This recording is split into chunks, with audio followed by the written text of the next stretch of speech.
শক্তি ছাড়া ভক্তি কখনো আসতে পারে না। তাই শ্রীমদ্ ভাগবত গীতায়, আরে ভক্তিযোগটা তো 12 অধ্যায়, প্রথম অধ্যায় ভগবান কৃষ্ণ বলছেন, যখন অর্জুন যুদ্ধ করবে না, আত্মীয় স্বজন বধ করবে না, বলছে ভিক্ষান্ন ভোজন করব, আমি বনগমন করব।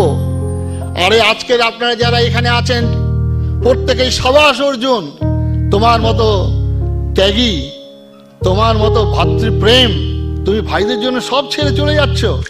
কিন্তু ভারত আত্মা ভগবান শ্রীকৃষ্ণ সুখে দুঃখে দাঁড়ানি বললেন, ন্যাকামি করছো তুমি। অর্জুন, প্রথম ভগবানের বাণী, আমাদের হিন্দু সমাজ সেই বাণীটা শুনলেন। ক্লৈবং মাসমা দমহ পার্থ নৈতত্য পদ্ধতি ক্ষুদ্রং হৃদয়ং দুর্বলং ত্যক্ত উত্তিষ্ঠ পরন্তপঃ অতো বা প্রাপ্স্যসি স্বর্গং জিত্বা বা বক্ষ্যসি মহিম অথো চেত্তাইমাং ধর্মং সংগ্রামং ন করিষ্যসি তত স্বধর্মং কীর্তিঞ্চুয়া হিত্বা পাপং অবাপ্স্যসি। ওঠো অর্জুন, অস্ত্র হাতে নাও, যুদ্ধ করো। অন্যায়ের বিরুদ্ধে ন্যায়কে প্রতিষ্ঠা করা, অসত্যের বিরুদ্ধে সত্যকে প্রতিষ্ঠা করা। তোমার প্রাপ্য রাজ্য, সেই রাজ্যকে উদ্ধার করতে হবে। সেই রাজ্য উদ্ধার করতে কল্পে তোমাকে ছল, তোমাকে কৌশল, তোমাকে বল প্রয়োগ হতে হবে।